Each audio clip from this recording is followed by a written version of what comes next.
favor, deixe a sua Bíblia marcada em 1 Coríntios, no capítulo 2, para que quando o momento chegar, nós rapidamente possamos acessar o texto.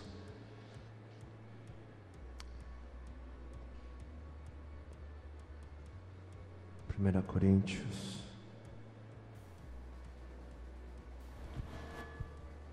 capítulo 2.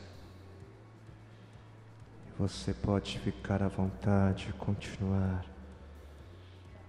na realidade do Senhor, na realidade do olhar do Senhor, na realidade da glória do Senhor.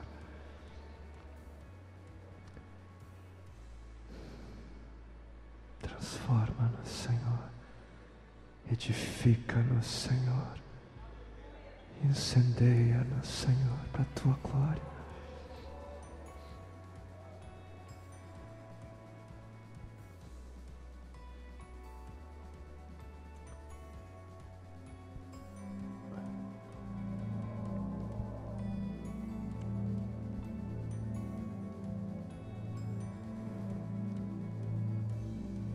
A todas as suas criaturas e especialmente a nós, o Senhor nos deu um presente,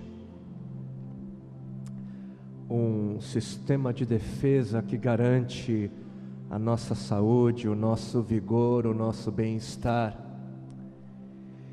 E esse presente, esse sistema de defesa, esse algo que o Senhor colocou em cada um de nós a fim de garantir a nossa saúde, é a fome.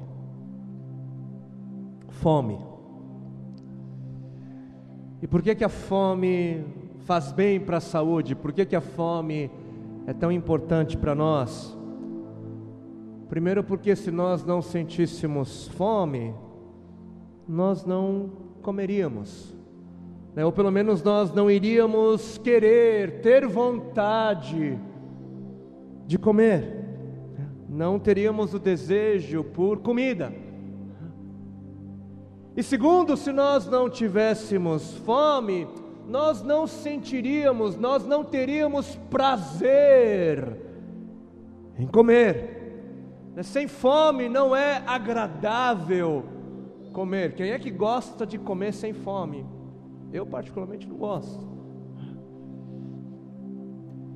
Então, se nós não sentíssemos fome, nós provavelmente acabaríamos ficando fracos, raquíticos, e muitos possivelmente morreriam por falta dos nutrientes que vêm dos alimentos. E em algum lugar, certa vez, eu ouvi dizer que o instinto da fome é o mais forte de todos os instintos, que, por exemplo, o instinto sexual não chega nem aos pés do poder, da glória, do instinto da fome. Tanto é que a primeira coisa que um ser vai fazer ao nascer é o quê? Mamar. Eu lembro do dia em que o meu segundo filho entrou ali no quartinho da maternidade, ele passou ali a mamar, e não parou até agora o menino, come que é uma beleza, Mas seja no mundo animal, seja no mundo humano, no nosso mundo, uma das primeiras necessidades que vem bater a porta e nos mostrar que estamos vivos é a fome. E o instinto da fome é algo tão poderoso, é algo tão forte, que até o diabo usou da fome para enganar Adão e Eva lá no Jardim do Éden. Primeira coisa que o texto lá em Gênesis no capítulo 3 vai nos dizer sobre o fruto proibido, era o quê? Que o fruto era bom para se comer, era agradável ao paladar. Eu imagino que quando Adão e Eva eles viram aquele fruto, eles salivaram, de tanto desejo de comer. aquele fruto. Se nós pararmos para pensar, o pecado entrou na história do homem por causa de comida, por causa do seu estômago. Isso só para nós percebermos o quão forte, o quão poderoso é a fome, né? E a fome é algo poderosa, né? É algo forte justamente porque é algo necessário. Fome é algo necessário, vital. Fome física é algo que faz bem, é algo extremamente importante para o nosso bem-estar. Muito importante. Até aqui, tranquilo. Tudo bem, né? A gente entendeu bem, né? Só que não é sobre fome física que nós vamos falar aqui nessa noite. Nós vamos falar aqui sobre uma outra espécie de fome. Nós vamos falar da fome espiritual, da fome de Deus. Porque assim como a fome física é importante para o nosso bem-estar, a fome espiritual também é extremamente importante. Aliás, seria muito melhor não ter fome por comida do que não ter fome por Deus. Seria muito melhor não desejar comida do que não desejar a Deus.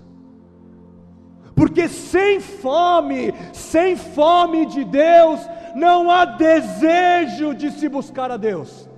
Sem fome de Deus, não há prazer em se estar com Deus. Sem fome não há prazer em se alimentar do pão que desceu do céu.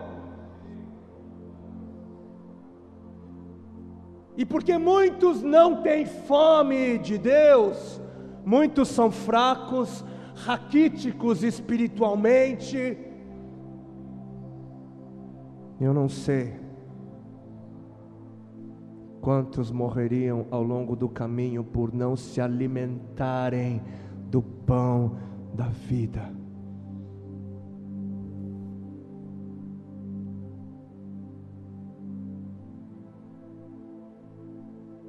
Muita gente apenas buscando sobreviver, vivendo às margens do cristianismo, se alimentando de migalhas. E é por isso que existe um termo que é usado por aí, o cristianismo de sobrevivência. É cristianismo de sobrevivência. O que é isso? É aquele papo entre dois irmãos. Ô irmão, e aí, como é que você está? Eu estou bem, eu tô levando, eu tô tentando seguir o caminho. É difícil, né? Eu estou lutando contra o pecado, eu estou lutando contra os vícios, eu estou lutando contra os prazeres da carne. Na verdade eu não estou muito bem não, mas a gente vai indo, né? A gente vai sobrevivendo, né? Mas glória a Deus, Deus é bom, né? Deus é bom. Cristianismo de sobrevivência. E tem cura isso? Tem. Fome de Deus, fome pela realidade de Deus, fome do reino, fome da verdade, fome por Ele. Quem tem fome de Deus não se satisfaz em apenas sobreviver. Quem tem fome de Deus busca a abundância de vida prometida por Cristo Jesus. Porque Jesus, Ele veio e morreu na cruz para que pudéssemos viver em abundância de vida. É o diabo que veio para roubar, matar e destruir, mas o Cordeiro veio para trazer abundância de vida, muita vida, muita vida, e não sobrevivência. Tudo que não parece abundância de vida tem que gerar fome, tem que fazer com que o faminto corra atrás de Deus. Tudo que tem cara de roubo, morte e destruição, isso tem que gerar fome, tem que fazer com que o faminto corra atrás daquele que prometeu e que nunca mentiu. Prometeu muita vida, abundância de vida. Você está correndo, você está correndo, você está correndo.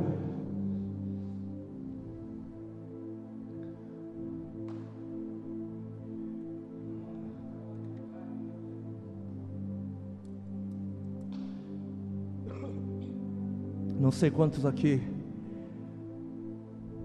irmãos aqui já perceberam isso, mas uma das primeiras coisas que nós deixamos de sentir quando ficamos doentes fisicamente é o quê? É a fome, né? Vem a gripe, vem a febre, vem o mal-estar, e a primeira coisa que vai é o apetite.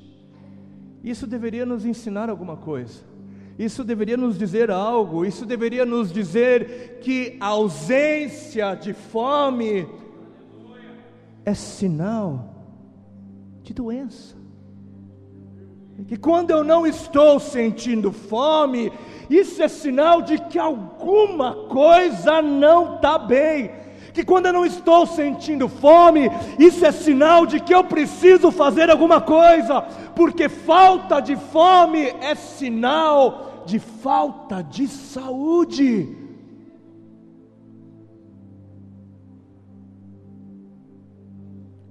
Só que existem aqueles que embora há muito tempo tenham perdido a fome, pensam que está tudo bem, pensam que a falta de fome é sinal de maturidade e não de doença, né?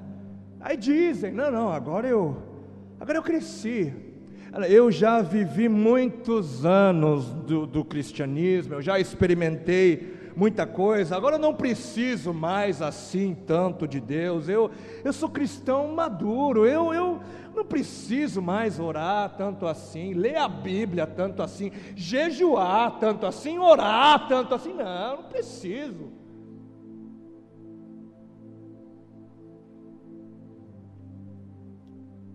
Falta de fome é sinal de que alguma coisa não está bem. Precisamos de fome, fome pelo reino, fome por Ele, fome por sua realidade.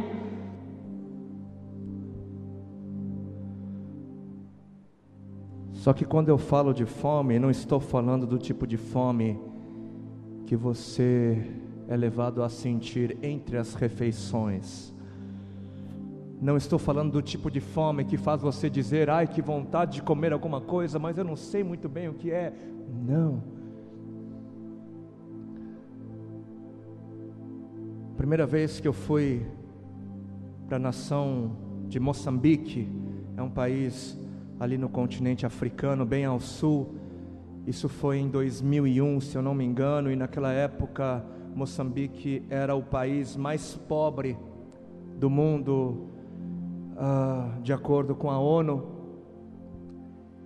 e nós havíamos ido àquela nação a fim de levar as boas novas do Evangelho, a fim de levar, além da proclamação, levar, enfim, o amor, e nós fomos ali ajudar uma base missionária que já estava estabelecida naquele lugar, e nós recebíamos a visita de 200 a 400 crianças, né, jovens, adolescentes, e num certo dia alguém teve a feliz ideia de distribuir alguns pães que nós tínhamos ali ensacados, guardados. Esses pães, eles estavam querendo ficar duros, né? Era um pão queimado, e alguém teve a ideia, vamos distribuir isso para esse pessoal.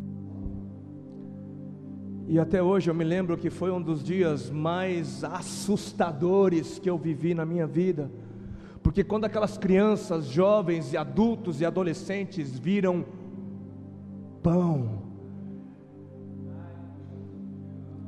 Eu me lembro da gritaria, eu me lembro da nuvem de pó que começou a se levantar, e naquele dia eu acreditei de todo o meu coração que crianças pequenas, elas iriam morrer pisoteadas pelo desespero, pela fome daqueles jovens, daqueles adultos, daqueles adolescentes. Como seria a igreja se a igreja tivesse tal fome pelo pão da vida?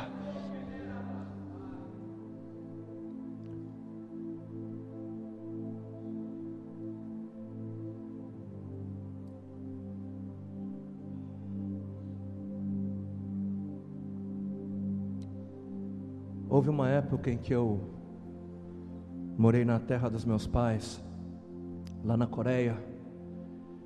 Eu fui fabricado no Brasil com peças importadas.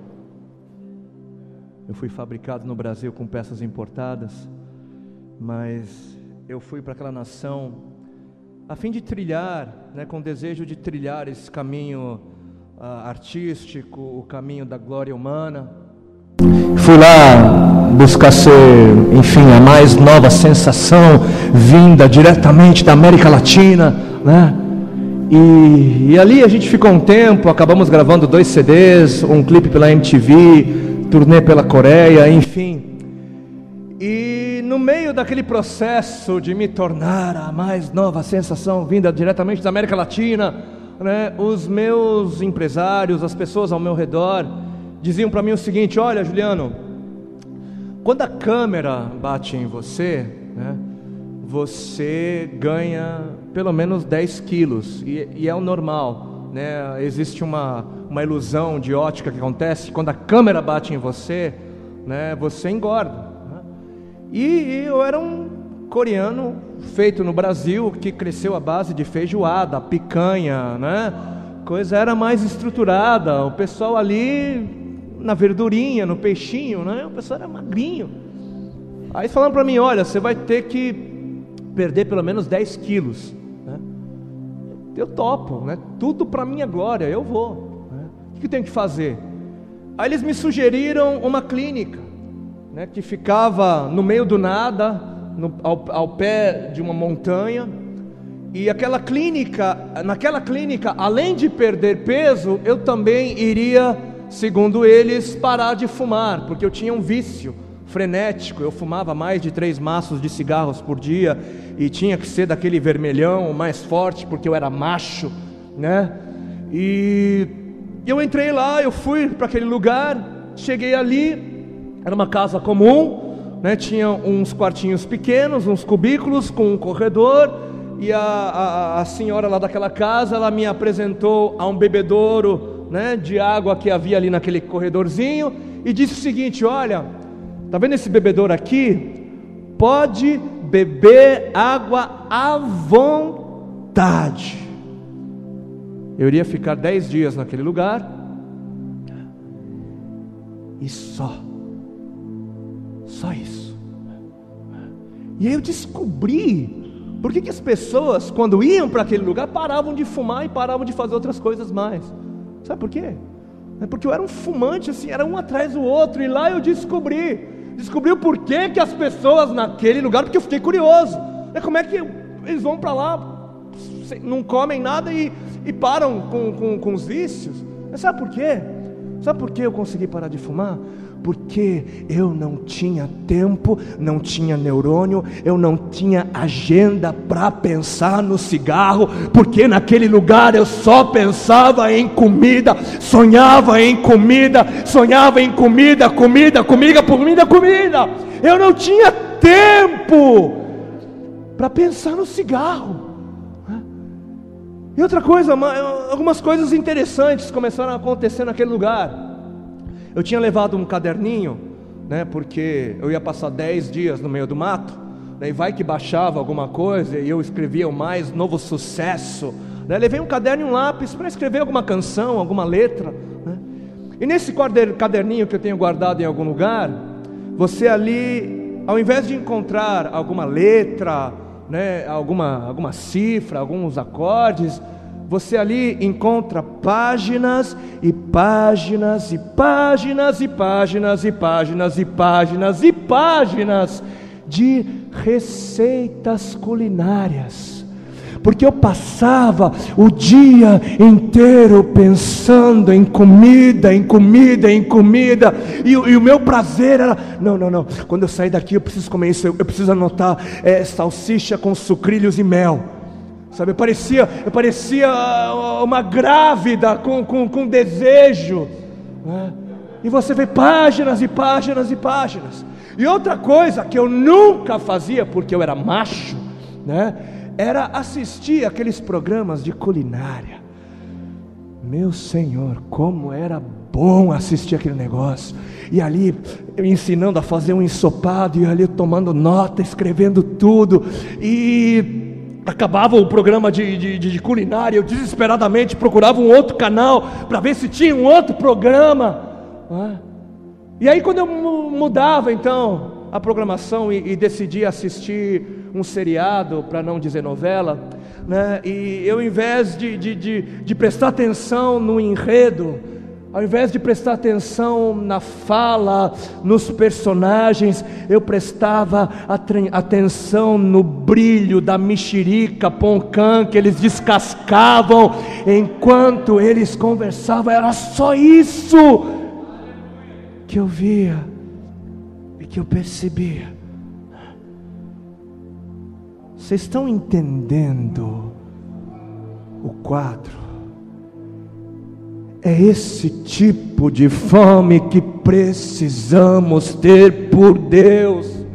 Porque pessoas famintas não pensam em outra coisa a não ser no objeto da sua fome. Elas não têm tempo, elas não têm cabeça para outras coisas. Não é que elas não vivam, não é que elas não estudem, não casem, não trabalhem, mas elas têm uma outra prioridade. Elas têm uma outra prioridade. Pessoas famintas, elas perdem o sono, elas não conseguem dormir sem orar, não conseguem dormir sem ler e ser lidas pelas Escrituras, elas não conseguem dormir sem antes estar com aquele que é o alvo de sua fome. Pessoas famintas, elas são proativas, elas se mexem, elas reagem, elas fazem alguma coisa. Provérbios 16:26 vai dizer que a fome do trabalhador o faz trabalhar. A fome do trabalhador o faz trabalhar, o leva a trabalhar, porque a sua boca, porque o seu estômago a isso o incita. Quem tem fome trabalha, quem tem fome sabe que é preciso fazer alguma coisa. Se você está com fome, se você precisa que Deus fale, se você precisa de mais, do mais de Deus, só que você não faz nada.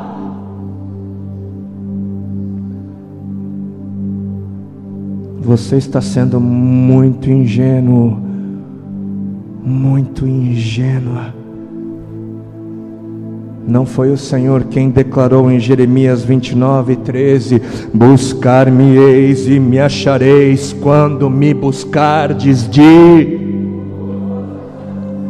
buscar-me-eis e me achareis quando me buscardes Espera aí. Não está escrito buscar-me-eis e me achareis quando me buscardes com a parte do seu coração. Não, buscar-me-eis e me achareis quando me buscardes com a maioria, com a grande parte do seu coração. Não. Buscar-me-eis e me achareis quando me buscardes de todo o vosso coração. E buscar de todo o coração é um ato ato diferente do cotidiano, é um ato diferente do dia a dia. Se você precisa de Deus, se você tem fome, desespero por mais de Deus, faz alguma coisa, faça alguma coisa, tome uma atitude. Comece um propósito, comece um jejum, viaje sozinho para longe para buscar a Deus, entre numa caverna e só saia de lá quando o Senhor falar. Mas faz alguma coisa. Se as respostas não estão vindo, é mais do que tempo de saber que seja lá o que você esteja fazendo ou não esteja fazendo, não está dando certo. Faça algo. Faça algo, porque a fome, o desespero é algo que comove, é algo precioso para Deus. A nossa fome, o nosso desespero comove o coração de Deus. E entendam que existem dois tipos de desespero. Existe o desespero mundano, o desespero do mundo, e o desespero dos cristãos. E o desespero do mundo é um desespero baseado, enraizado na falta de esperança. O mundo se desespera por não ter esperança, mas o nosso desespero é um desespero diferente, porque o nosso desespero é enraizado, é baseado na presença, na existência da esperança. Eu me desespero porque eu sei que há resposta, eu me desespero porque eu sei que há luz no final do túnel. Existe algo em nossa fome, em nosso desespero, que comove o coração de Deus. Vocês se lembram da história de Zaqueu? Zaqueu, ele era aquele homem de baixa estatura, ele era baixinho, e ouviu dizer que Jesus estava passando, e o texto vai nos dizer que ele subiu naquela árvore para ver Jesus. Uma outra versão de uma Bíblia americana vai dizer que Zaqueu subiu naquela árvore porque ele estava desesperado para ver Jesus. Ele estava desesperado para ver Jesus. E Jesus, o Senhor, Ele leu o desespero daquele coração. E o que aconteceu naquele dia? Jesus, o Senhor, visitou a casa daquele homem. E naquele dia foi dia de salvação naquele lugar. Aquele cego de nascença estava ali jogado na estrada, no meio da estrada, e a multidão o cercava, e ele ouviu Jesus, que Jesus estava passando, e imediatamente foi tomado de esperança. Ele foi tomado por um desespero baseado em esperança, e ele passou a bradar: Filho de Davi, tem compaixão de mim. E o texto vai nos dizer que haviam pessoas ao seu redor, só para os irmãos entenderem como o desespero dos desesperados incomoda aqueles que não têm desespero nenhum, não tem fome nenhuma. A fome do faminto incomoda aquele que está de barriga cheia. E eles começaram a dizer: ei, o que você está fazendo? Fica quieto, você está sendo inconveniente, ô cego, fica de bico calado. Só que o texto vai nos dizer que o cego bradou em tom ainda mais alto: Filho de Davi, tem compaixão de mim, tem compaixão de mim. Porque se o desespero tem uma aparência, se o desespero se parece com algo, é com isso. Se a esperança se parece com algo, se parece com isso, tem compaixão de mim. E o que aconteceu? Nós sabemos a história. O Senhor leu, o Senhor se comoveu com o desespero, com a esperança daquele coração, e a partir daquele dia o cego passou a ver. E a mulher do fluxo de sangue, 12 anos ela padecia daquela enfermidade incurável, E o texto vai nos dizer, só para nós termos uma ideia de que tipo de pessoa que ela era, o texto vai nos dizer que ela havia gasto tudo o que ela tinha para se ver livre daquilo. Estava em casa e ouviu a multidão: Jesus está passando. E ela também, ela foi tomada por uma esperança. Ela ouviu as histórias, ela creu na esperança, e foi pega num dilema. Porque ela era diferente do cego. Ela não poderia sair no meio da multidão gritando: filho de Davi. Por quê? Porque ela tinha uma doença que fazia dela uma pessoa imunda, impura. E uma pessoa como ela não poderia transitar livremente no meio das pessoas, porque senão ela era apedrejada. Bastava uma pessoa descobrir ela no meio da multidão: imunda no nosso meio, e ela morria apedrejada. Então ela pega num dilema: eu estou aqui em casa, eu sou imunda, basta uma só pessoa me descobrir lá no meio e eu morro. Mas a esperança tomou o meu coração. Eu não vou fazer barulho, eu só vou tocar nas vestes de Jesus. Ela foi com aquele coração apertado, ela atravessou a multidão, levada por sua fome, pelo seu desespero, e ela toca nas vestes do Senhor, e imediatamente o poder de Deus toma o seu corpo e ela fica curada. E o Senhor, que estava caminhando, de repente ele sentiu a virtude saindo dele e disse: opa, quem me tocou? Perguntou para os seus discípulos: quem me tocou? Alguém me tocou. E se os irmãos lerem o texto, os irmãos vão perceber um certo ar de zombaria por parte dos discípulos, porque eles disseram assim: Senhor, o que você está perguntando? Como assim, quem me tocou?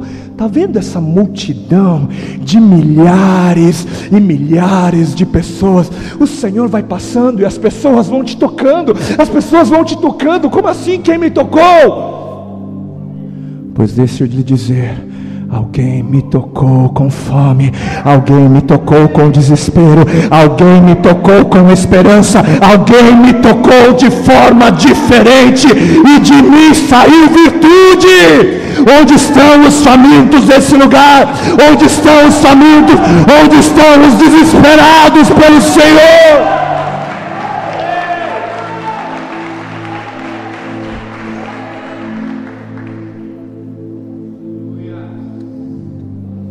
Existe algo em nossa fome que comove o coração de Deus. Mas, por outro lado, barriga cheia, satisfação, não leva ninguém a ter mais. Por quê? Porque quem não chora não mama, né? E quem não tem fome não chora. Se você não tem fome,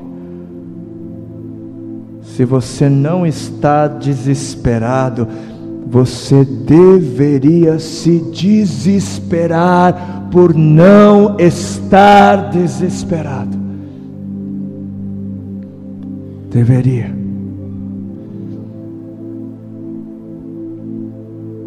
E como é que alguém acaba ficando sem fome? O que é que acaba com a fome? É simples.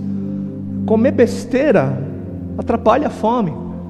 É sempre que os meus filhos comem besteira antes, né, da refeição que realmente é importante, eles não têm vontade de comer o que é importante.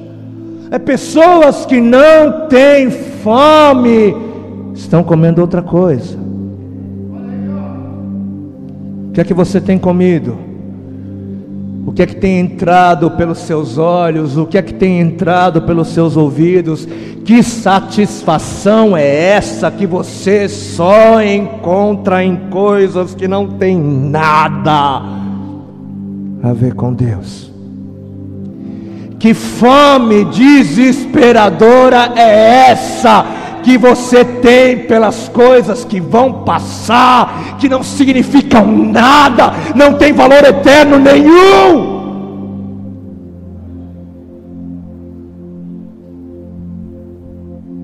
Outra coisa que mata a fome é andar com gente que não tem fome de Deus. Isso também abafa, diminui, mata a fome. Se você gasta muito tempo com gente que só tem fome para outras coisas, maledicência, fofoca, futebol, prazeres da carne, fome por outra coisa além das coisas de Deus. Se você gasta muito tempo com esse tipo de gente, deixa eu te dar um conselho do alto. Se possível, dá um tempo. Dá um tempo e muda de companhia, anda com aqueles que se deixam encher do Espírito, anda com aqueles que são parecidos com aqueles de Efésios capítulo 5, que falam entre si com salmos, que cantam cânticos espirituais e dão graças por todas as coisas. Não vivem resmungando, resmungam, aponta o dedo para cá e para lá. Muda! Anda com gente que tem gratidão no coração, anda com gente que é cheia de Deus. Não sei quantos ouviram aqui falar da missionária Heidi Baker, uma missionária lá de Moçambique. A gente teve o privilégio de gastar uns 3 meses com ela naquele lugar, e eu posso facilmente dizer que ela é a pessoa mais extraordinária que eu tive o privilégio de conhecer no Senhor. Mortos ressuscitando, cegos vendo, surdos ouvindo, alimento multiplicando. Em 9 anos de ministério, mais de 6.000 igrejas plantadas em território muçulmano. E nós tivemos o privilégio de recebê-la em nossa comunidade um tempo atrás. E nós fomos para um restaurante, e ela sentou assim do meu lado, e assim que nós sentamos diante de uma mesa farta, ela ignorou aquela mesa, olhou nos meus olhos e disse: eu preciso tanto do Espírito Santo, eu preciso tanto de Deus. E você, pessoas que têm fome de Deus, elas parece que nos infectam.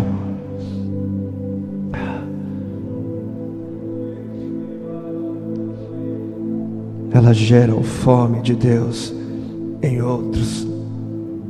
Então muda de companhia, passa tempo com quem tem fome de Deus. E aí quando você ficar com fome, volta então para gerar fome naqueles que não têm fome.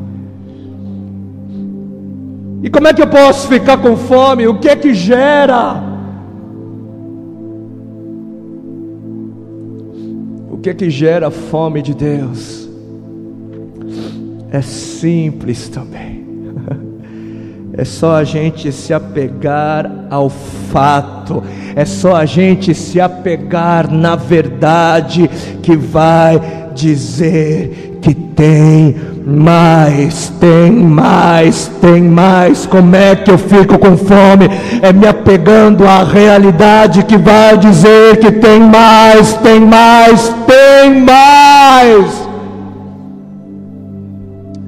E eu sei que essa frase é uma frase meio batida, né? Ela foi tão usada, que caiu em descrédito, né? Mas eu e você, nós precisamos saber que tudo que nós já vivemos em Deus até aqui não foi para nos incentivar a vivermos do passado, não, apenas nos alimentando daquilo que já foi, não. O Senhor somente permitiu que vivêssemos o que vivemos até aqui, para que soubéssemos da possibilidade do hoje e do amanhã. Muita gente parada no passado. Em 1984 Deus fez algo maravilhoso na minha vida. Passa o tempo, em 1984 Deus fez algo tremendo. Passa mais um tempo, em 1984 Deus fez algo maravilhoso na minha vida. Não é que seja errado nos lembrarmos dos feitos do Senhor, mas parar no tempo, não. Eu não sei quantos aqui se lembram do texto de Marcos, no capítulo 8. O Senhor Jesus, Ele havia multiplicado os pães e peixes, né, e alimentado uma multidão, e até esse momento da história, por 2 vezes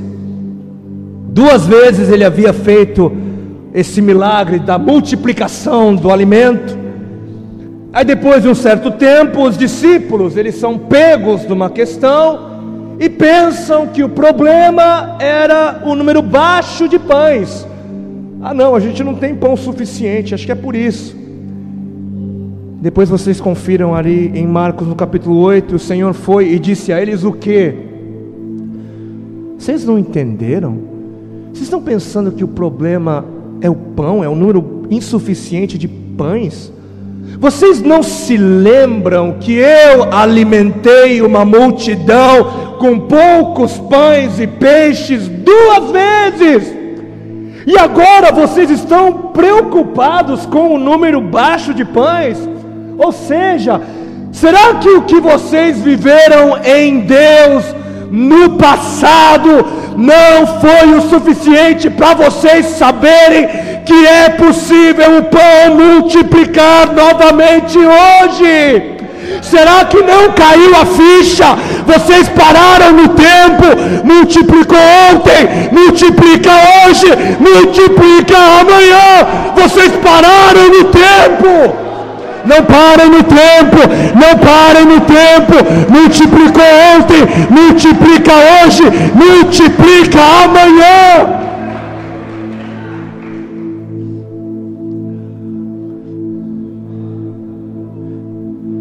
Preste atenção.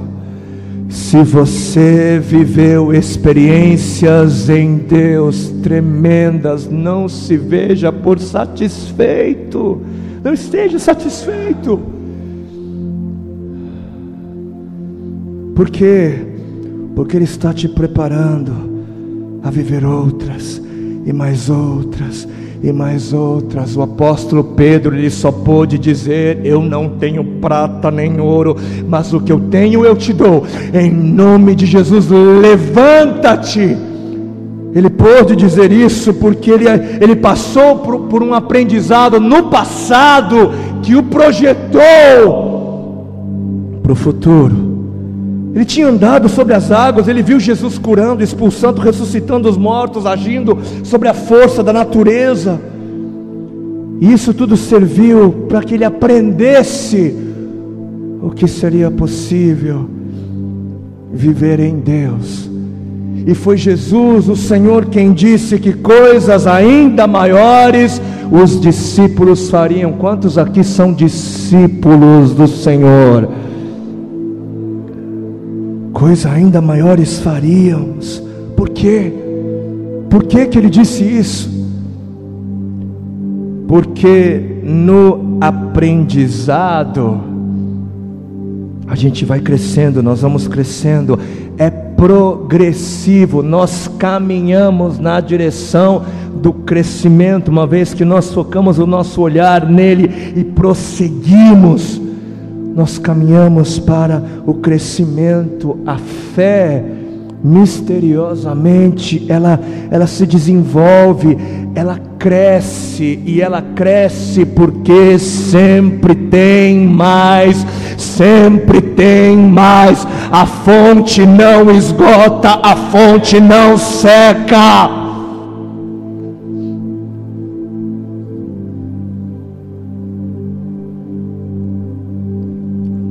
Permitam-me contar uma história que aconteceu conosco. Isso há alguns anos atrás, quando o meu primeiro filho ainda era um bebê. E naquela época, eu e minha esposa, nós tomamos a decisão de que as nossas vidas precisariam mudar. Porque eu e minha esposa, a gente vivia como dois zumbis, né? Porque o nosso pequeno, ele era daqueles nenéns que acordavam 10, 15, 20 vezes à noite, chorando, chutando, e ele dormia conosco na cama. Então a gente acordava, vivia que nem dois zumbis, e decidimos, não dá mais para viver assim, a gente tem que buscar ajuda, a gente tem que fazer alguma coisa, e fomos então buscar a ajuda de um especialista. E esse especialista disse o seguinte: olha, tem um método tira e queda, tira e queda, não falha. Sabe o que você vai fazer? Você pega o seu neném, leva o seu neném para o quartinho dele. Tem o quartinho dele, não tem? Tem. Tem a caminha dele, não tem? Tem. Então leva ele para o quartinho dele, né? Diz para ele que você o ama, né? Que vocês o amam, né? Dá boa noite, coloca ele no bercinho, dá carinho, diz tchau, fecha a porta e só volta às 7 horas da manhã do dia seguinte.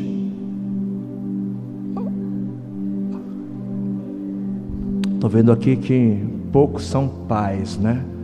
Mas aqueles que são, enfim. Dani, será que isso é de Deus, Dani? Daniela é o nome da minha esposa. Será que isso é de Deus? Ai, não sei, puxa, mas a gente não sabe de nada. A gente, puxa, marinheiro de primeira viagem, ele que é o especialista, vamos tentar, né? Então a gente foi, né? Os tontões aqui foram, né? Filhinho, oh Lucas, papai e mamãe te ama tanto. Oh filho, fica bem, tá? Fica bem, dorme bem, papai e mamãe te ama, tá bom? Tchau, neném, tchau. Tranca. Fechamos a porta.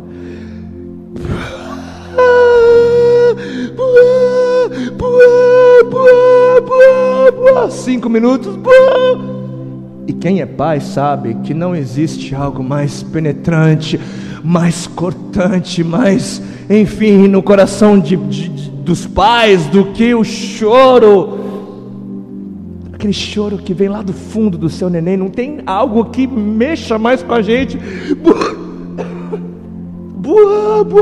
Dani, vamos pra sala, fecha a porta do corredor, liga a televisão, aumenta o volume, 15 minutos, 30 minutos, 1 hora,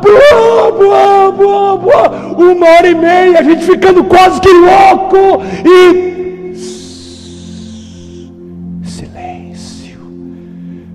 de 1h30 sem parar de chorar. E vai lá minha esposa: Dani, não abre essa porta, você vai abrir essa porta, você vai acordar o menino. Não, deixa que os anjos do Senhor se acampam ao redor daqueles que o temem, né? Confia no Senhor, né? Vem cá, vamos dormir, deita aqui, olha só. Ai, que coisa boa, vida nova, novo começo, vamos dormir, olha só que coisa boa. Aí passou não sei quanto tempo, 15 minutos, 30 minutos, 45 minutos e silêncio. Dani, é de Deus, 1h30, 45 minutos, houve aí um desenvolvimento de 50%, as nossas vidas não vão mais ser as mesmas, aleluia, glória a Deus. Aí a noite inteira, acordou não sei quantas vezes, chorou não sei quanto tempo. Aí veio o segundo dia, 1 hora e meia, 45 minutos, 1 hora, acordando 10, 20 vezes durante a noite, durante a madrugada. Terceiro dia, 1 hora e meia, 45 minutos, acordando diversas vezes durante a madrugada. E o especialista, ele tinha dito: só 3 dias. Mamãe e papai vão ser os piores 3 dias das suas vidas, mas vocês aguentem 3 dias, que depois do terceiro dia a vida de vocês não vai ser mais a mesma. Quarto dia, 1 hora e meia, 45 minutos, diversas vezes durante a madrugada. Quinto dia, 1 hora e meia, madrugada dentro. Sexto dia, 1 hora e meia, madrugada dentro. Sétimo dia,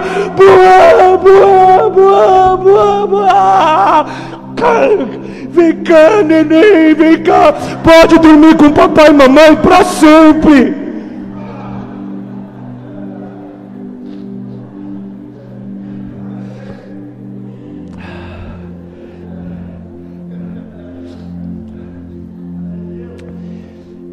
E só saiu da nossa cama porque o segundo tomou o lugar dele. A gente está melhorando. Mas aí depois eu achei base bíblica. Poxa, Abraão morava numa tenda com não sei quantos. Poxa, dormia tudo junto. O que é isso? Esse negócio moderno. Enfim. Não me chame para falar de criação de filhos. Eu estou muito confuso ainda.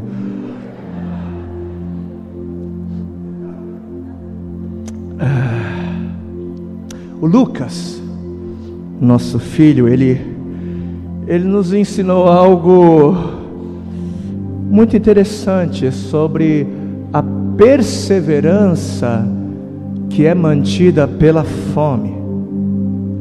Quem tem fome, persevera. E algo muito importante que o Senhor nos ensinou nessa experiência maluca, é que em muitas crianças esse método funciona, porque no final as crianças aprendem que não adianta chorar, porque elas não vão ser tiradas do berço. Essas crianças, elas são condicionadas a desistirem de chorar.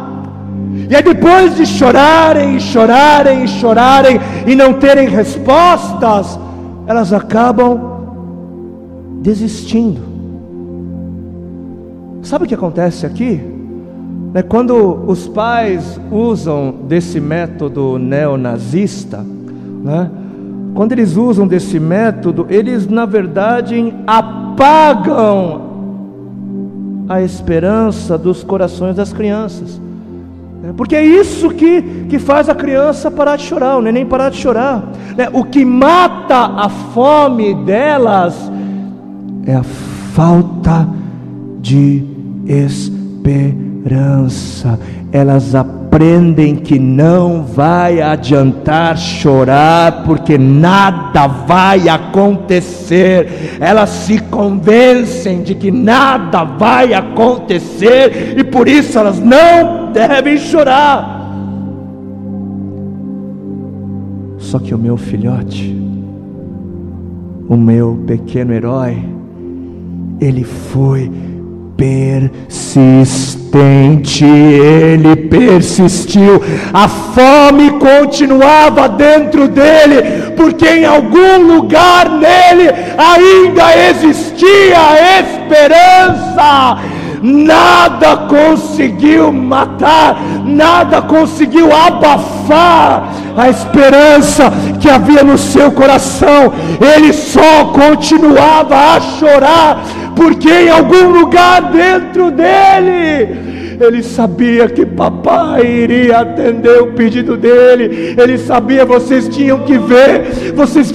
Uma vez nós entramos no quarto, e ele estava roxo ao pé, assim, no berço, roxo, sem voz, de tanto gritar, de tanto chorar. É como se ele estivesse dizendo: existe algo de muito errado aqui, há algo de muito errado aqui. Eu sei, Pai, eu sei que você quer me pegar no colo, eu sei que tem mais. Me dá mais, Pai, me dá mais, me dá mais, me dá mais. Nada conseguiu matar a esperança no coração desse bebê. E é essa certeza de que tem mais, de que existe muito mais, que me faz clamar, que me faz buscar. É isso que me faz jejuar, que gera a minha fome e me faz extremamente insatisfeito em ter de viver uma vida de cristianismo, de sobrevivência. Quando o Senhor prometeu muita, muita, muita vida. Amado, amado, amada, não perca a fome, não perca a fome. Seja faminto por Deus, seja faminta por Deus, porque a Bíblia, ela nos apresenta uma outra realidade. Nós somos levados a um outro mundo, a um mundo onde a virgem engravida sem ter relações. Nesse mundo a impossibilidade se rende ao poder, se rende ao nome, se rende à glória de Deus. Surdos ouvem, cegos veem, mortos ressuscitam. Nesse mundo os endividados são perdoados, nesse mundo os inimigos são amados. Nesse mundo tudo é possível ao que crê, tudo é possível ao que crê, ao que crê, tudo é possível. Onde estão os que creem? Onde estão os que creem? Onde estão os que creem?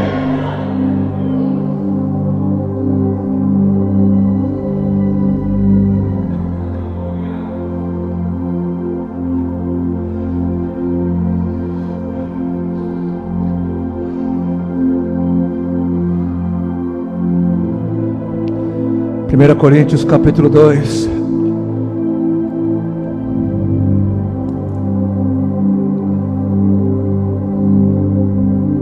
versículo 1, palavras do poderoso no Senhor apóstolo Paulo.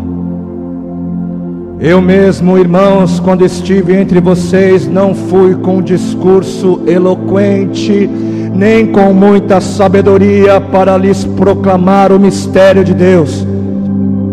Pois decidi nada saber entre vocês, a não ser Jesus Cristo e este crucificado.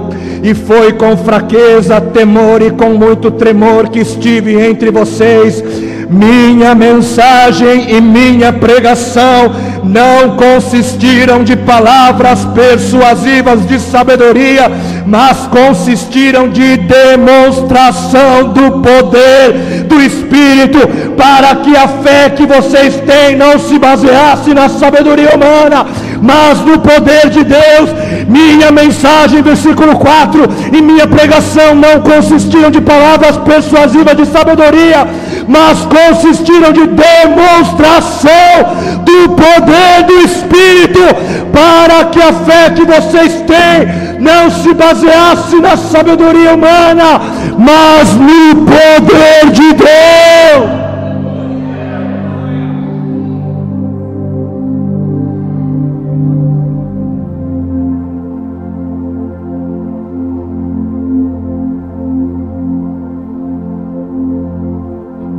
Por que insistir por mais? Por que insistir por mais?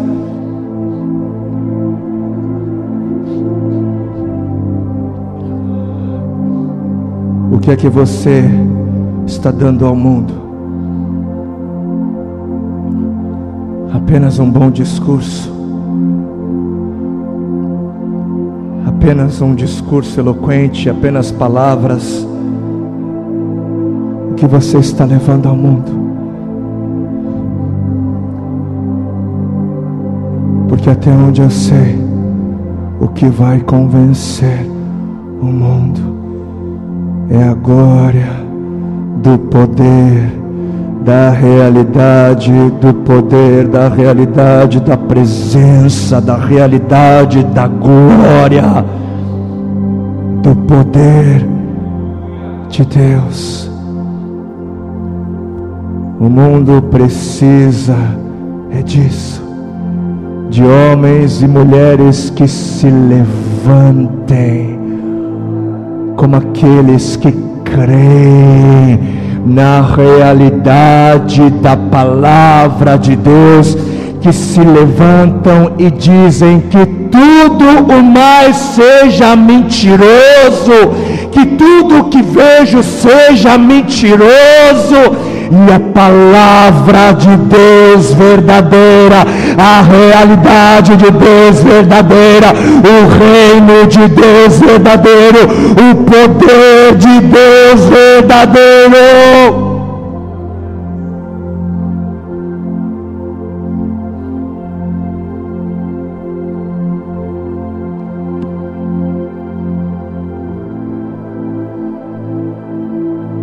Coloque-se de pé, por favor.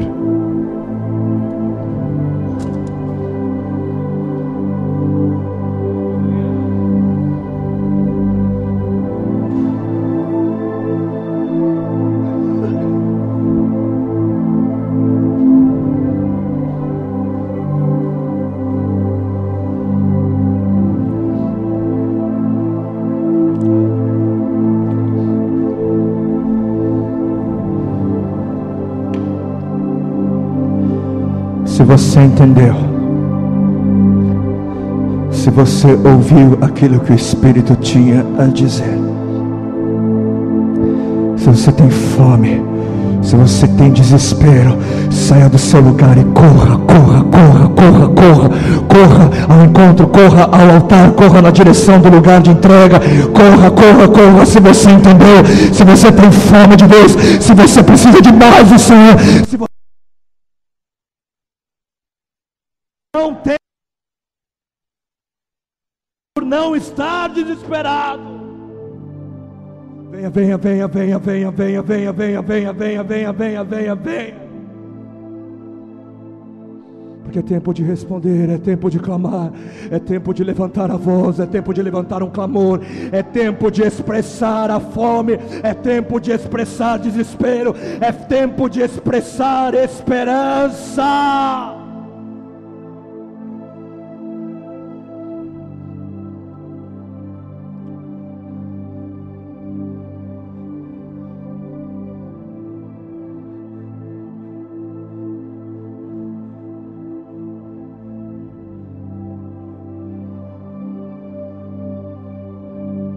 Por quê? Por que você deixou de orar pelos seus? Por que você deixou de orar pelos seus familiares, pelos seus amigos, pelos governantes dessa nação? Porque você deixou de levantar um clamor? Quem é que roubou a esperança do seu coração? Por que é que você não chora mais? Por que é que você não levanta mais um clamor? Por que é que você cessou de levantar um clamor àquele?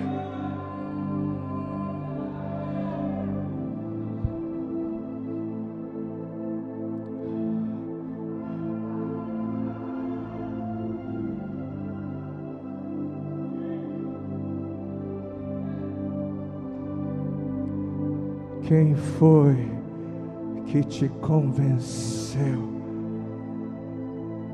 a desistir?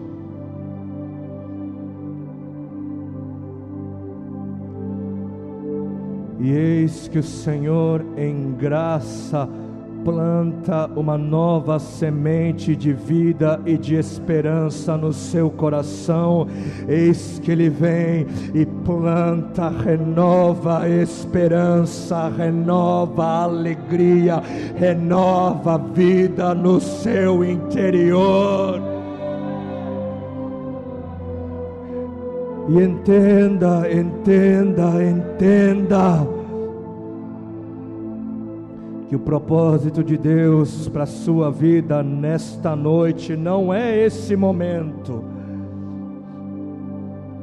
Para alguns um novo tempo, para alguns um novo começo, para alguns um tempo de busca, um tempo de falta de sono.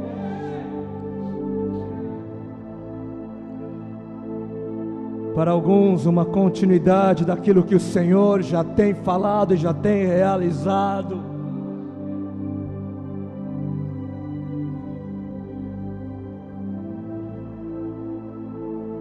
Este não é o objetivo de Deus, esse momento não é o objetivo de Deus para essa noite.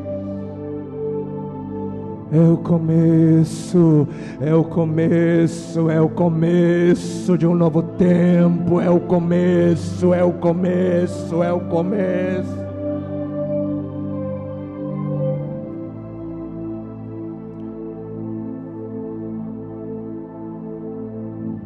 Aqueles que creem haverão de ver a glória de Deus, e aqueles que perseveram são os que creem, os que perseveram são os que creem.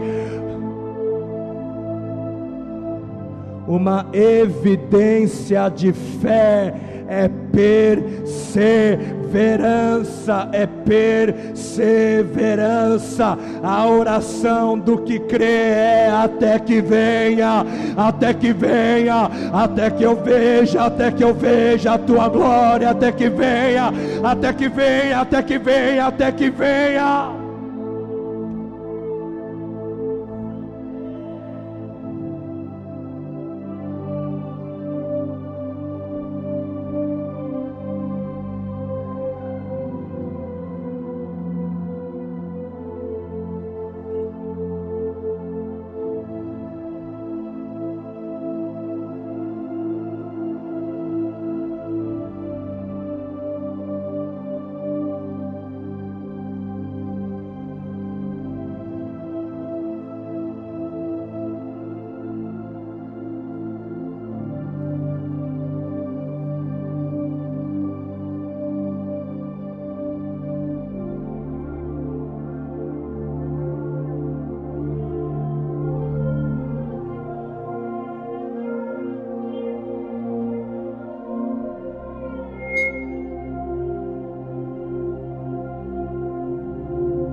Estão os que creem,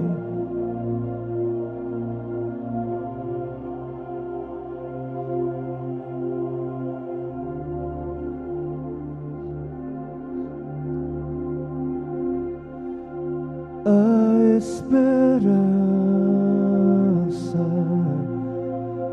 ao que crê, ao que crê.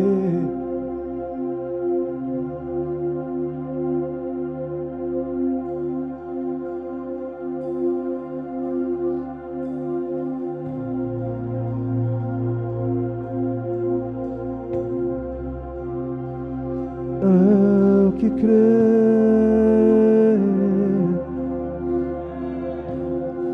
Onde estão os famintos? Onde estão os desesperados? Onde estão os inconformados? Onde estão os famintos? Onde estão os desesperados? Onde estão os famintos? Onde estão os que creem? Onde estão? Onde?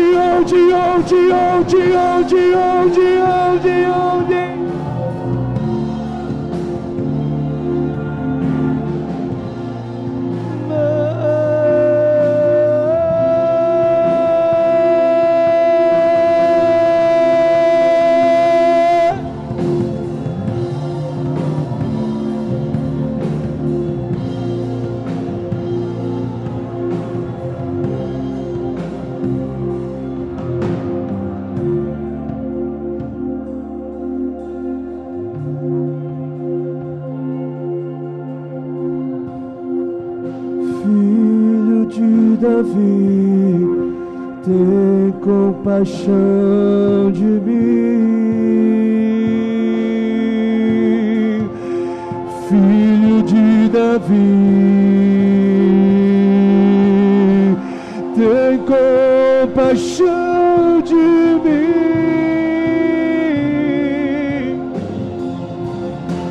Filho de Davi, tem compaixão de mim. Tem compaixão de mim. Filho de Davi, filho de Davi. O Senhor não muda, Ele não muda, Ele é o mesmo ontem, hoje e sempre.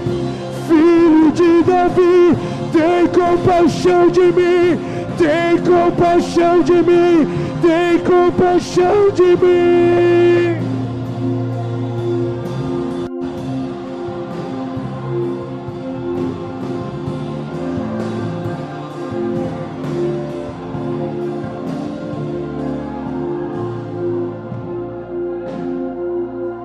Não, não, não, não. Não, não.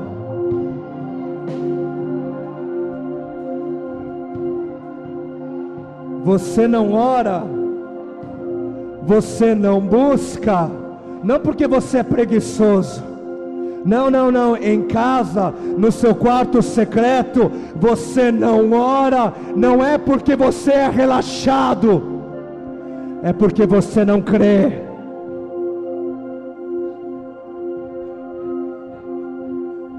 É porque você não crê.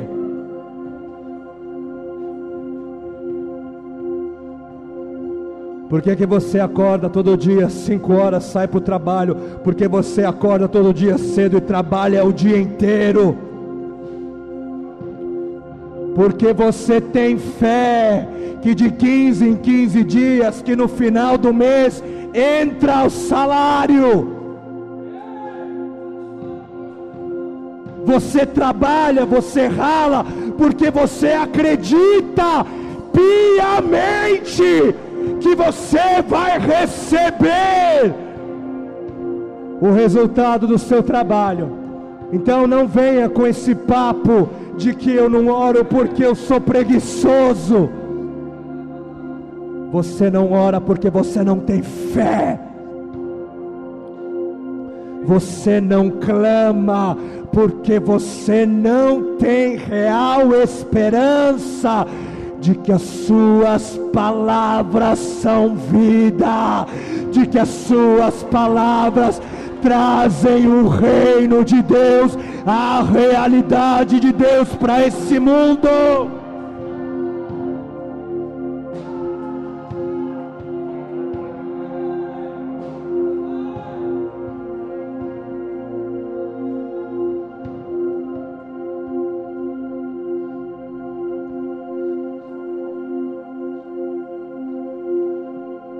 E eu sei que existem pessoas aqui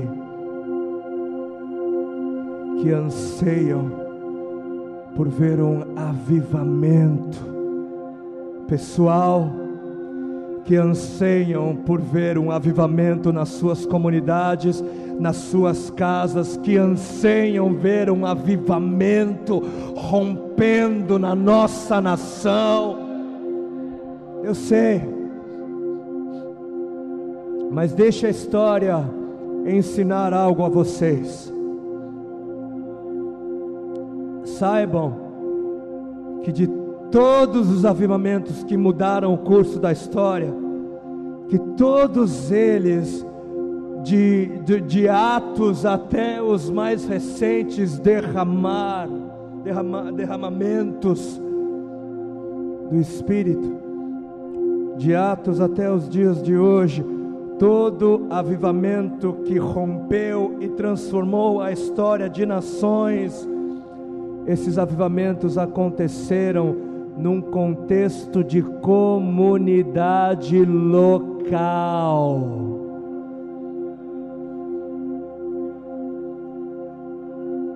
Todos os avivamentos registrados aconteceram num contexto de comunidade local. Poucas pessoas. E talvez vocês, alguns aqui já tenham ouvido falar do grande avivamento de Gales, que tomou a Europa, cruzou o oceano, alcançou o continente norte-americano, e hoje também nós vivemos, nós bebemos ainda daquilo que foi aquele derramar. Sabe o que aconteceu antes do derramar do avivamento de Gales? Dois jovens recém-saídos da adolescência, eles se uniram para clamar todos os dias, dia e noite: dá-nos, dá-nos, dá-nos, dá-nos, envia avivamento, dá-nos a nação, dá-nos a nossa nação. Dois jovens que não desistiram, que perseveraram, dois jovens que não permitiram que nada roubasse a esperança dos seus corações. Clamaram por vida, clamaram pelo reino de Deus, e Deus atendeu aquela oração. E não se enganem, todo avivamento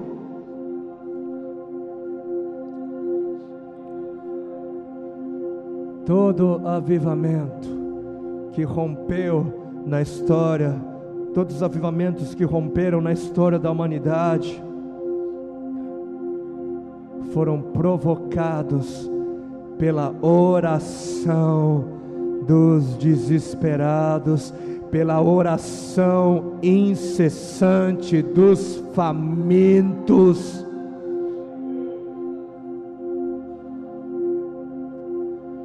E outra coisa, talvez, que a história possa nos ensinar,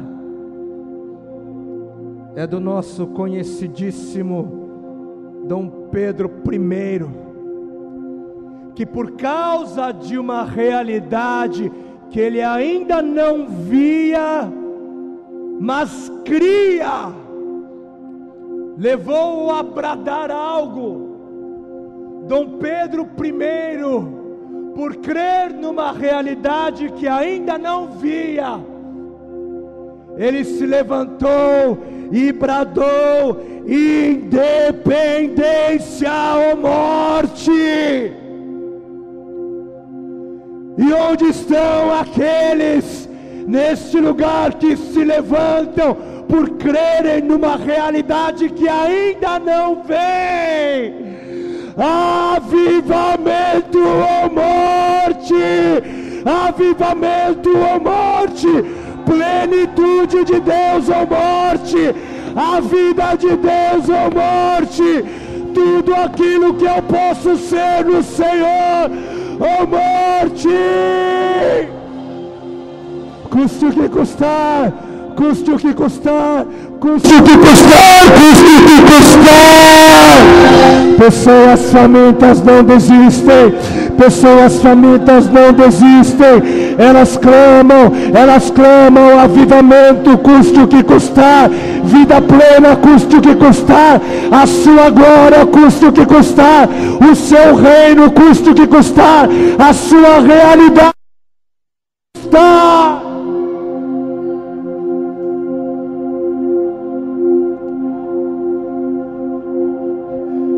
Pessoas desesperadas não dão desculpas. Eu não jejuo porque eu tenho dor de cabeça. Eu não evangelizo porque eu tenho vergonha. Eu não leio a palavra porque eu não tenho tempo, estou tão cansada.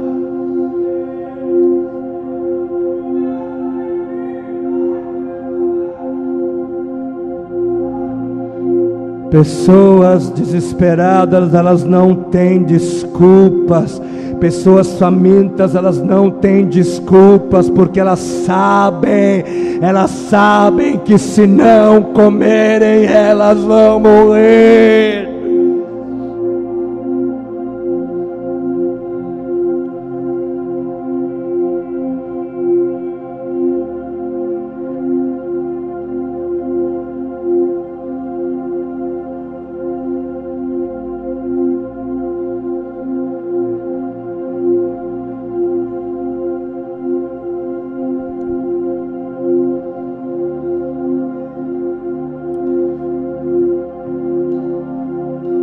nasce a esperança.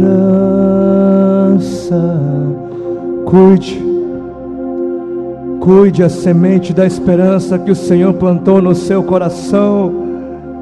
Cuide, regue-a, regue-a, regue-a, regue-a, guarde-a.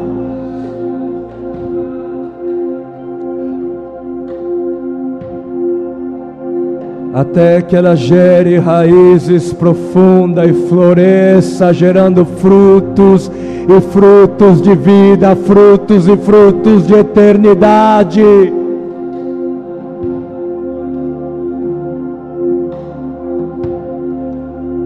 A esperança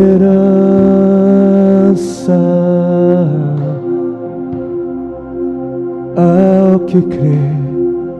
Ao que crê, ao que crê.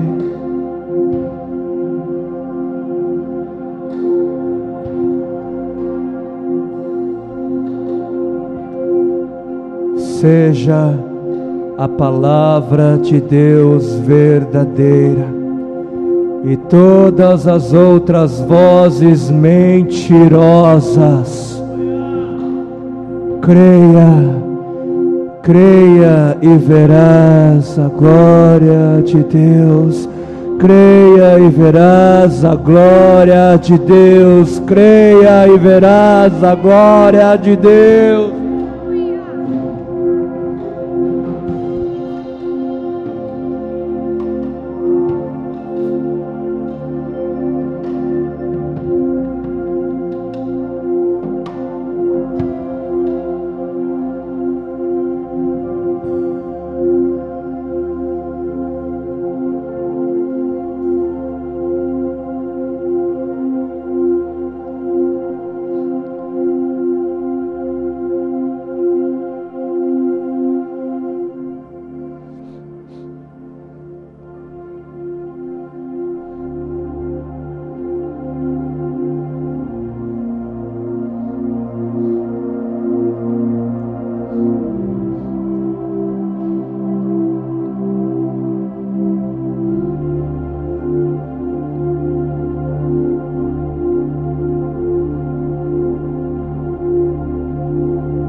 Senhor,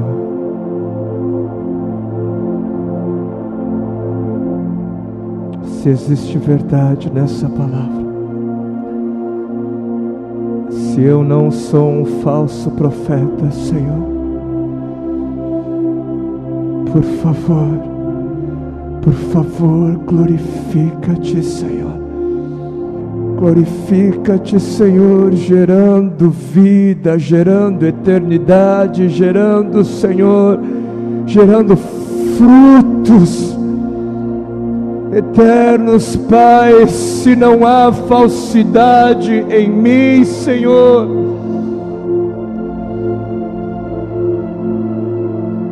honra, Senhor, honra, Pai, honra, glorifica-te, Senhor, e visita a esperança, visita, Senhor, visita o clamor desses corações, visita, Senhor, gerando louvor, gerando alegria, gerando festa, gerando avivamento, gerando amor.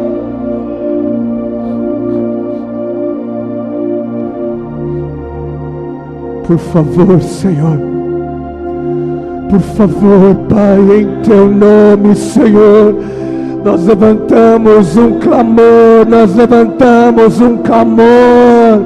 pelo desesperado, pelo faminto, Senhor.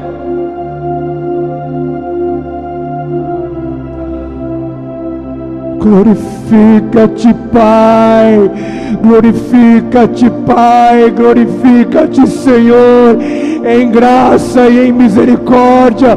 Mostra-nos que não estamos perdendo nosso tempo. Senhor, tu sabes, Senhor, eu nunca fiz essa oração, eu nunca fiz esse tipo de oração, Senhor. Mas eu te peço, Senhor, eu te peço nessa hora, eu te peço que o Senhor confirme o meu ministério, o Senhor confirme o chamado que o Senhor deu a mim. Se Ele é verdadeiro, se Ele é real, se não sou um falso profeta, Senhor, visita-nos, Pai, Filho de Davi, visita-nos, Filho de Davi, visita as nossas casas, Filho de Davi, visita as nossas histórias, Filho de Davi, visita, Senhor, as nossas igrejas. Filho de Davi, visita-nos! Filho de Davi, visita-nos! Visita-nos! Visita-nos!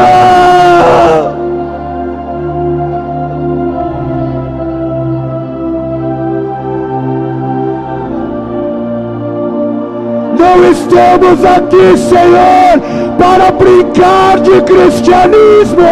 Eu não estou aqui, Senhor, para brincar de pregador. Se eu estou brincando de pregador, Senhor, eu prefiro estar com a minha família. Eu prefiro estar com a minha família, Senhor. Se é verdade nessas palavras, Senhor, se o Senhor de fato me separou, visita-nos, visita meu irmão, visita minha irmã, visita, Senhor, visita, visita.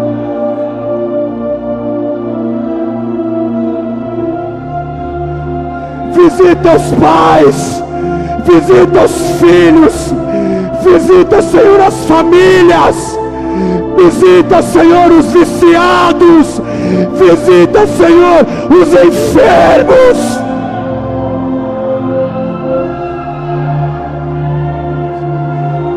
Visita, Senhor, essa comunidade, visita, Senhor, essa vizinhança, visita, Senhor.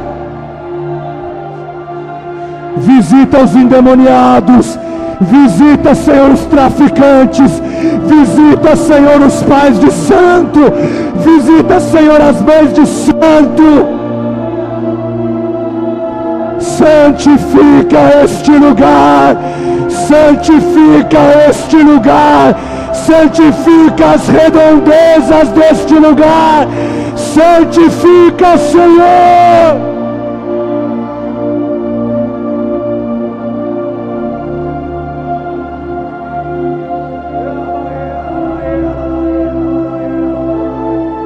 Não estamos aqui brincando de fé, Senhor.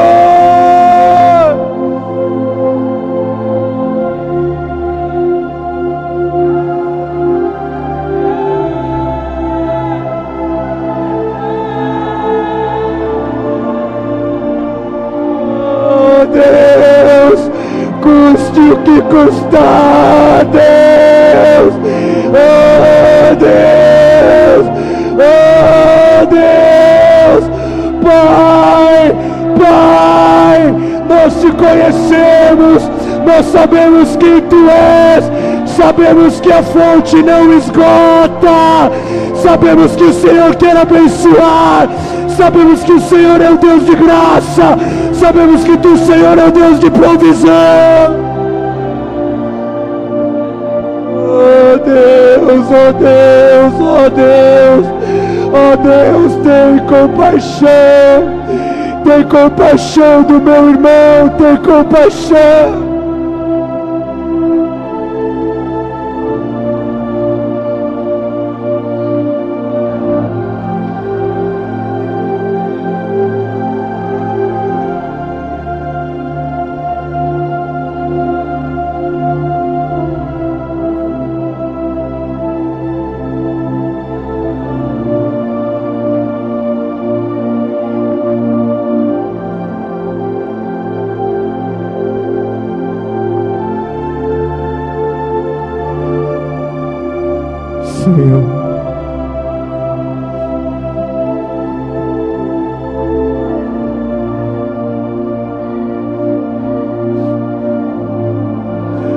Temos fome, Senhor. Temos fome, Senhor, pela realidade do Teu reino. Temos fome, Senhor. Perdoa-nos, Senhor, porque se nós não vemos, não é porque Tu, Senhor, mudaste, mas é porque nós mudamos, Senhor. Se nós não vemos, é porque nós mudamos, os nossos corações mudaram, ficamos conformados, ficamos satisfeitos, acomodamos no passado.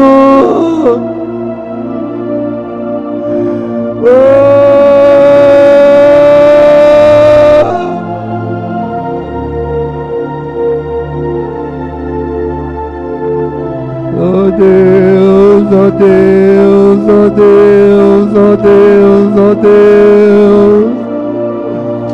Levanta homens e mulheres famintos, famintas, desesperados, porque creem, desesperados porque creem, desesperados porque têm esperança.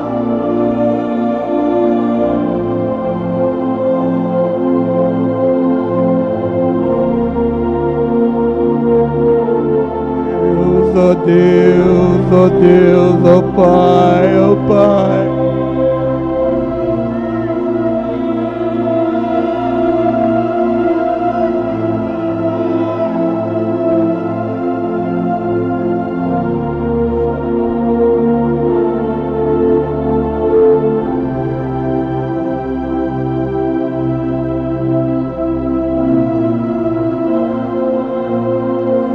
Faz-nos geradores de fome, faz de nós aqueles que vão provocar fome em outros.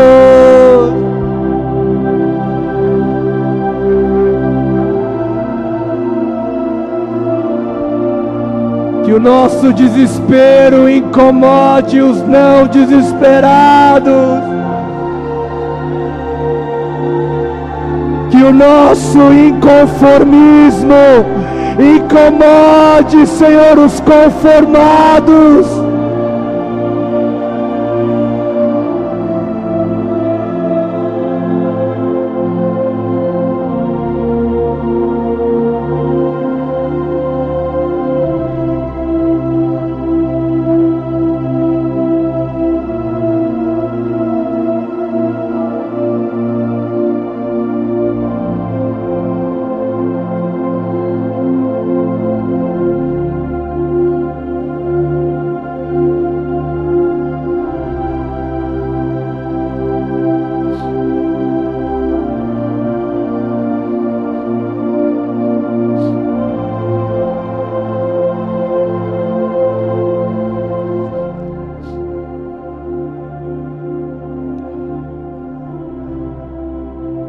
Bem-aventurados os pobres de espírito, pois deles é o reino dos céus. Bem-aventurados os que choram, pois serão consolados.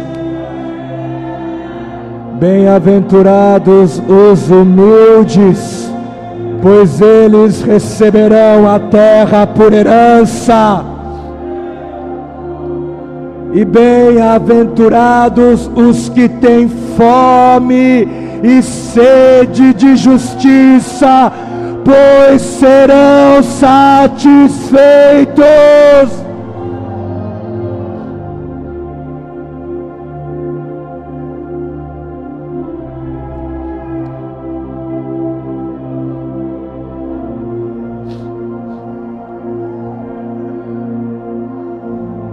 Buscar o reino de Deus é buscar a sua justiça,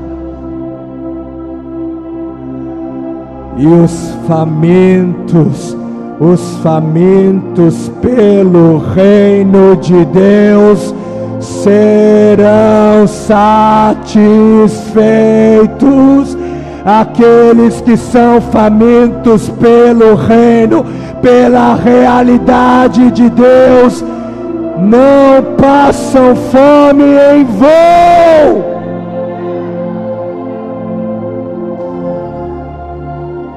Serão satisfeitos, serão satisfeitos que crerem, verão, verão, verão, verão, verão, verão, verão, verão a glória de Deus.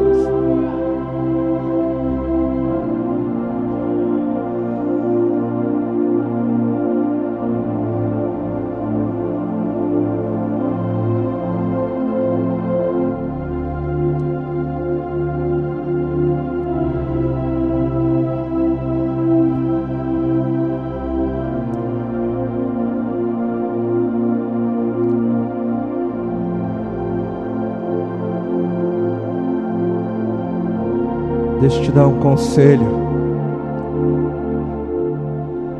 Se eu fosse você depois deste culto, eu correria para casa, me colocaria, me trancaria no meu quarto, para continuar a alimentar a esperança, para continuar a ser participante do reino de Deus na terra. Eu correria para casa, eu correria para o meu quarto, e ali ganharia a força, lutaria com unhas e dentes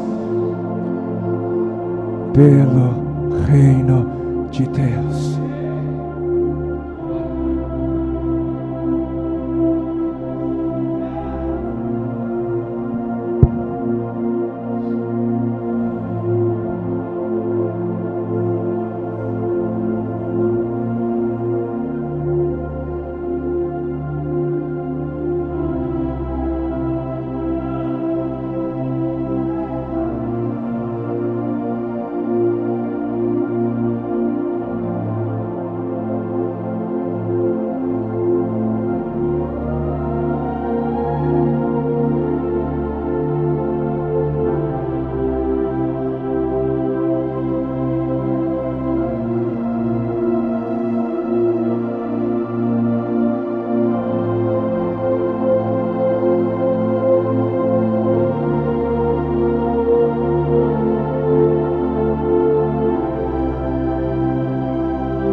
Queria que você sentasse no seu lugar, você que pode. Nós já estamos finalizando.